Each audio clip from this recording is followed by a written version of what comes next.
सर्व मान्यवर आहे आणि मला जे ऐकताय ते सगळे तुम्ही यांच्यापेक्षा मान्यवर, तुम्ही ऐकलात तरच मी बोलणार. मुलगीचं खूप कौतुक, तिने खूप छान सादरीकरण केलं. सगळ्यात महत्वाचं सादरीकरण होतं, आत्मविश्वास होता, कॉन्फिडन्स शब्द येत होता यांच्यासारखा. पण मला असं वाटतं मी त्या वेळेत त्याने जातो, येऊ दे, तो आला तर त्याला मराठीत घ्यायला पाहिजे आणि आपल्या पद्धतीने त्याला घेऊन पुढे गेला पाहिजे. कारण मराठीत ज्या शिव्या आल्या सगळ्या त्या दुसऱ्या भाषेतल्या आहेत, मराठी भाषेतल्या नाही, असं माझा अभ्यास आहे. मालवणी शिव्या आल्यास डॅम्बिस असेल, डांबरट असेल, ह्या इंग्रजीतनं झाल्या, अभ्यास करा. त्यामुळे इतर भाषेला सुद्धा आपल्याला घेऊन पुढे जाऊया असं म्हणायला हरकत नाही. आणि त्याच्याबरोबर आपण आपली भाषा बघूया. मित्रांनो, मी मराठीवर बोलत नाही, पण मी वेगळ्या अनुषंगाने 2 मिनिटं फक्त बोलतो आणि वाटलं तर तुम्हाला तर मी एखादी कविता सादर करतो. मी थांबतो.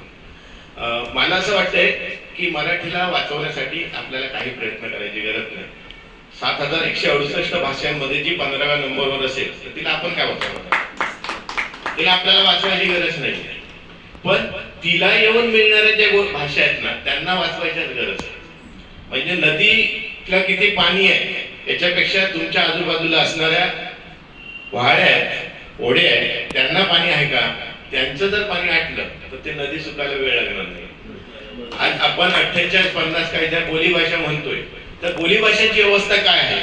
ती जर बोलीभाषा जर संपायला लागल्या तर मग पुढच्या काळात मराठी भाषा अवघड होईल. मराठी समृद्ध आहे, बोलीभाषांची अवस्था वाईट आहे.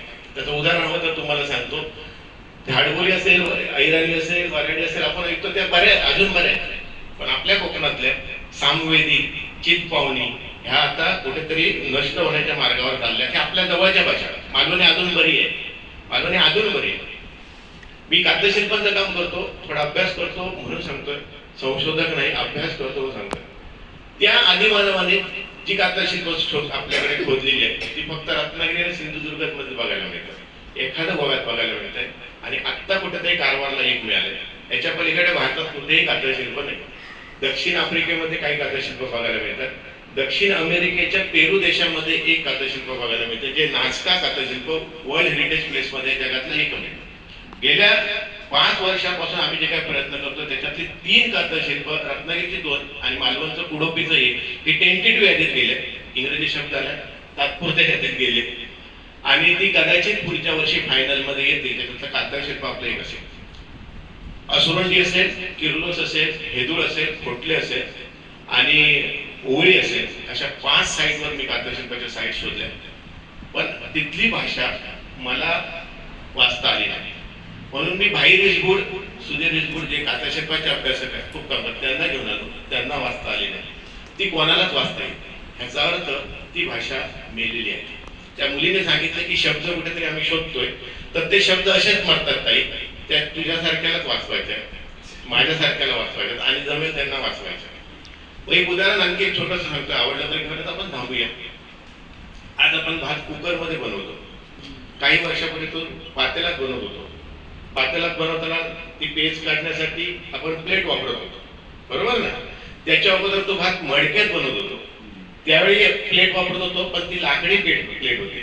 तिला काय म्हणतो तो शब्द आजपर्यंत आठवेल, बरोबर ना सर? बरोबर. त्याच्या अगोदर तीच प्लेट बांबूच्या काठीपासून बनवत होतो, त्याला काय म्हणतात? आणि त्याच्यावर एक म्हण होती, ती मात्र आज जवळपास गेली आहे. कमलेश सारखा कोणतरी प्रयत्न करतोय आणि ते वाचव. त्याला शिव्या म्हणायचं. आठवतंय काय बघा? शिव्या. त्याच्यावरनं शिवडा आलाय भाकऱ्या ठेवायला, पण पूर्ण बांबूच्या बारीक काठीपासूनची जी प्लेट बनवायची. माझ्या घरी आम्ही कार्यक्रम घेऊन जातो, घाई झाले बाहेरून, तर ते शिव्या हे वापरायचं बंद झालं. तो शिव्या शब्द गेला, बरोबर ना? त्याच्यावर एक म्हण होती, शिव्या शिकतून या. एखाद्याला एकच मूल असेल तर ती म्हण असायची, शिव्या शिकतून या. त्यामुळे शिव्या गेलं, ती म्हण पण आज काय झाली, काळाच्या आड चाललेली आहे. असे अनेक शब्द. बेलो होतो, आज मग आला. नारळाचा आपण जे काय वापरायचो ना याच्यामध्ये, तो बेलो होतो, तो बेलो शब्द गेलो. मग हे शब्द जर जायला लागले तर मालवणी कुठेतरी आपली मागे पडणार. आणि जर मालवणी मागे पडली, मालवणीचा प्रवाह आटता झाला तर मराठीचा प्रवाह आटायला वेळ लागणार नाही. ह्याचं भौगोलिक उदाहरण अगदी तुम्हाला थोडक्यात देतो. फार काळापासून वैदिक जर साहित्य आपण बघितलं तर गंगा यमुना सरस्वती ह्या 3 नद्यांचा उल्लेख सगळीकडे मिळतोय, पण आज भूगोलाच्या नकाशावर सरस्वती नदीचा उल्लेख दिसत नाही. मी स्वतः उत्तराखंड फिरून आलो, सरस्वतीच्या नदीच्या उगमापर्यंत गेलो, तिथून तिचं काय चालायचं ते बघायला गेलं आणि मग आपल्याला अभ्यासात कळतोय की जर एखाद्या नदीचा प्रवाह आटला, एखाद्या नदीचा झरा आटला तर ती नदी मरू शकते. भाषेचंही तसंच आहे, शब्दांचा प्रवाह आटला, बोली भाषा जर आटल्या तर भाषेचं पण पुढे भविष्य अधांतरी आहे. म्हणून बोली भाषा वाचवा एवढंच मला सांगायचं आहे. एक छोटीशी कविता मालवणी घेतो आणि मी थांबतो, तर इच्छा असेल, अदरवाईज मी माहिती देतो, काही प्रॉब्लेम नाही.